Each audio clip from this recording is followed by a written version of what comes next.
প্রশ্ন করেছি কয়লা চুরি টাকায় আপনি ইলেকশন লড়েছেন কিনা।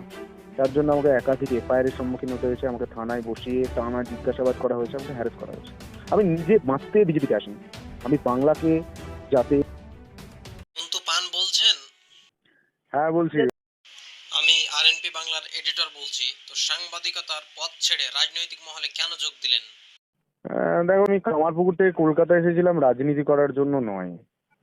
আমি কামারপুকুর থেকে কলকাতা এসেছিলাম বাংলার মানুষের সাথে সাংবাদিকতা করার জন্য। আমি যখন মাধ্যমিক দিয়েছি, উচ্চ মাধ্যমিক দিয়েছি, গ্রাজুয়েশন করেছি, এমএ করেছি, আমারও শখ ছিল সরকারি চাকরি করার, কিন্তু করতে পারিনি। সেই যন্ত্রণাটা বুকে ছিল।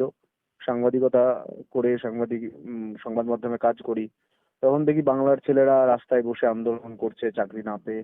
তাদের কণ্ঠস্বর হওয়ার চেষ্টা করেছি। আমি জানতাম প্রত্যন্ত গ্রামের ছেলে হিসাবে, কৃষক পরিবারের ছেলে হিসাবে একটা চাকরি কতটা প্রয়োজন বাড়ির জন্য, কারণ চাষবাস করে বাংলায় কোনো কৃষক ঠিকভাবে সংসার চালাতে পারেন না। তো আমি তাদের কণ্ঠস্বর হওয়ার চেষ্টা করেছি, অভিষেক বন্দ্যোপাধ্যায়কে প্রশ্ন করেছি। করার সঙ্গে সঙ্গে আমাকে সন্দেশখালীতে মা বোনদের হয়ে যখন প্রশ্ন করতে এসেছি, সন্দেশখালী থেকে আমাকে টানতে টানতে লাইভ কভারেজে অ্যারেস্ট করা হয়। আমি তারপর ফিরে এসেছি 4 দিন জেল খেটে। তখনও কিন্তু আমার মাথায় কোনোদিন আসেনি যে আমি রাজনীতি করব। আমার বিরুদ্ধে প্রচুর কেস হয়েছে, কনস্পিরেসি হয়েছে। আমি একজন সাধারণ বাড়ির ছেলে হিসাবে সাংবাদিকতা করে মানুষের কথা বলার চেষ্টা করেছিলাম। তারপর যখন দেখলাম মমতা বন্দ্যোপাধ্যায় সবার চোখের সামনে ফাইলটা চুরি করে নিয়ে পালিয়ে যাচ্ছেন, আমি প্রশ্ন করব না, প্রশ্ন করেছি। এবং প্রশ্ন করেছি কয়লা চুরি টাকায় আপনি ইলেকশন লড়েছেন কিনা।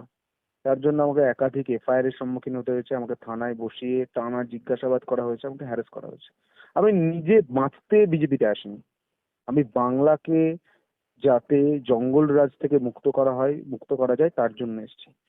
তুমি নিজে ভাবো, যদি একজন সাংবাদিক হিসেবে তোমার বিরুদ্ধে প্রচুর কেস হয়েছে, তোমাকেও থানায় যেতে হয়েছে, হাইকোর্টে যেতে হয়েছে।